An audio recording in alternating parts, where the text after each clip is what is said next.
ನಮಸ್ಕಾರ. ನನ್ನ ಹೆಸರು ವೀಣಾ ರಾಜೇಂದ್ರ. ಇದೊಂದು ಪುಟ್ಟ ಕತೆ, ನನ್ನದೇ ಕತೆ. ನಾನು, ನಮ್ಮ ತಂದೆ, ನಮ್ಮ ತಾಯಿ, ನನ್ನ ತಮ್ಮ, ತಂಗಿ ನಾವಿಷ್ಟು ಜನ ಒಂದು ಮನೆಯಲ್ಲಿ ವಾಸ ಮಾಡ್ತಾಯಿದ್ವಿ. ಆ ಮನೆಯಲ್ಲಿ ಒಂದು ಕೊಟ್ಟಿಗೆ ಇತ್ತು. ಅಲ್ಲಿ ಹಸುಗಳು, ಪುಟ್ಟ ಪುಟ್ಟ ಕರುಗಳು ಇತ್ತು. ಅದನ್ನು ನೋಡ್ಕೊಳ್ಳೋದಕ್ಕೆ ವರ್ಷಕ್ಕೊಂದು ಸಲ ಒಬ್ಬ ಹುಡುಗನ್ನ ನೇಮಿಸ್ಕೊಳ್ತಾ ಇದ್ವಿ. ಅವ್ರಿಗೆ ಊಟ, ಬಟ್ಟೆ, ಮಲ್ಕೊಳ್ಳೋಕ್ಕೆ ಜಾಗ ಮತ್ತು ವರ್ಷಕ್ಕೆ ಸಂಬಳ ಇಷ್ಟನ್ನು ಕೊಟ್ಟು ಇಟ್ಕೊಳ್ತಾ ಇದ್ವಿ. ಅವನು ಒಂದು ಸಲ ಏನಾಯಿತು ಅಂದರೆ, ನಮ್ಮ ಮನೆಗೆ ತಿರುಪತಿಯಿಂದ, ಆಂಧ್ರ ತಿರುಪತಿಯಿಂದ ನಮ್ಮ ಮನೆಗೆ ಒಬ್ಬ ಹುಡುಗ ಬಂದ. ಚಿನ್ನಾದೊರೆ ಅಂತ ಅವನ ಹೆಸರು. ಅವನು ಕಪ್ಪಗೆ, ಸಣ್ಣಗೆ, ಸಣ್ಣ ಸಣ್ಣ ಕೂದಲು, ಲುಂಗಿ ಕಟ್ಕೊಂಡು ನಗ್ನಗ್ತಾ, ನಗುಮುಖ ಯಾವಾಗಲೂ ಅಂಥ ಹುಡುಗ ನಮ್ಮನೆಗೆ ಬಂದ. ಅವನು ಬಂದು ನಮ್ಮನೆಗೆ ಬೇಗ ಹೊಂದ್ಕೊಂಬಿಟ್ಟ. ನಮಗೆ ಏನೇ ಬೇಕಂದರೂ ಆಟ ಆಡೋಕ್ಕೆ ಏನು ಬೇಕೋ ಅದನ್ನೆಲ್ಲ ಅಣಿ ಮಾಡಿಕೊಡ್ತಾಯಿದ್ದ ನಮಗೆ. ತುಂಬ ಚೆನ್ನಾಗಿ ಹೊಂದ್ಕೊಂಡ. ನನ್ನ ತಂಗಿ, ತಮ್ಮ, ನಾನು ಎಲ್ಲ ಆಟ ಆಡೋದಕ್ಕೆ ಏನು ಬೇಕೋ ಎಲ್ಲ ಮಾಡಿಕೊಡ್ತಾಯಿದ್ದ. ನಮ್ಮ ತಾಯಿ ಅವನ ಹತ್ರ ತೆಲುಗು ಕಲಿತಾಯಿದ್ರು. ಸಣ್ಣ ಪುಟ್ಟ ಈ ವಸ್ತುಗೆ ಏನಂತಾರೆ, ಈ ಈ ಪದಕ್ಕೆ ಏನಂತಾರೆ ಅಂತ ಕೇಳ್ತಾಯಿದ್ರು. ಅವನು ಹೇಳ್ತಾಯಿದ್ದ.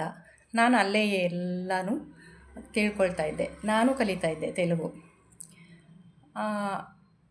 ಹೀಗೆ ಅವನು ತುಂಬ ಹೊಂದ್ಕೊಂಡು ಎಲ್ಲ ಇದ್ದ. ನಮ್ಮ ಮನೇಲಿ ಒಬ್ಬ ರಾಜ ಅಂತ ನಾಯಿ ಸಾಕಿದ್ವಿ. ಅವನು ನಮ್ಮನ್ನು ತುಂಬ ಹೊಂದ್ಕೊಂಡ್ಬಿಟ್ಟಿದ್ದ. ನಮ್ಮ ತಂಗಿಗಂತೂ ಅವನಂದರೆ ಪ್ರಾಣ. ಆಮೇಲೆ ನಾನು 4ನೇ ಕ್ಲಾಸ್ ಪಾಸಾಗಿ 5ನೇ ಕ್ಲಾಸ್ಗೆ ಬೈರಮಂಗಲಕ್ಕೆ ಹೋದೆ.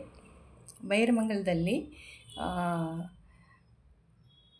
ನಾನು ಸ್ಕೂಲ್ಗೆ ಹೋಗಬೇಕಾದ್ರೆ ರಾಜ ನನ್ನ ಜೊತೆ ಬಂದು ಶಾಲೆಯಲ್ಲಿ ಬಿಟ್ಟು ಮತ್ತೆ ವಾಪಸ್ ಊರಿಗೆ ಬರ್ತಾಯಿದ್ದ. ಮತ್ತೆ ಸ್ಕೂಲ್ ಬಿಡೋ ಟೈಮಲ್ಲಿ ಮತ್ತೆ ವಾಪಸ್ ನನ್ನ ಕರ್ಕೊಂಡು ಹೋಗ್ತಾಯಿದ್ದ. ನಮ್ಮ ಫ್ರೆಂಡ್ಸ್ ಎಲ್ಲ ನೋಡ್ತಾಯಿದ್ರು, ಎಷ್ಟೊಂದು ಚೆನ್ನಾಗಿ ಹೊಂದ್ಕೊಂಬಿಟ್ಟಿದ್ದಾನೆ ಅಂತ ಇದ್ದರು. ಆಗ ಒಂದು ಸಲ ಏನಾಯಿತು,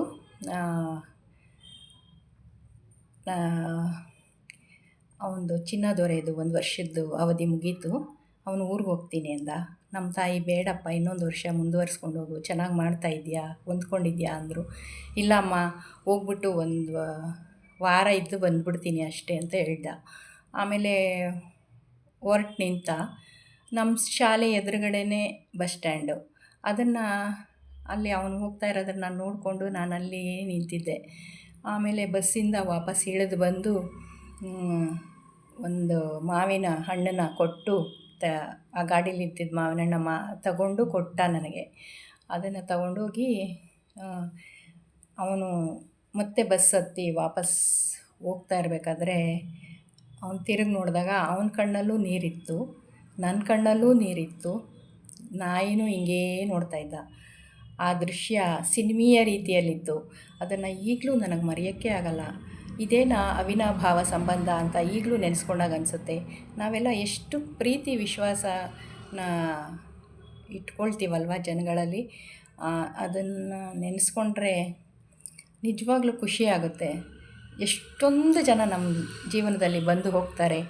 ಅವರೆಲ್ಲ ನಾವು ಹೀಗೆ ಪ್ರೀತಿ ವಿಶ್ವಾಸದಿಂದ ಇರೋಣ ಅನ್ನೋದೇ ನನ್ನ ಆಸೆ. Thank you.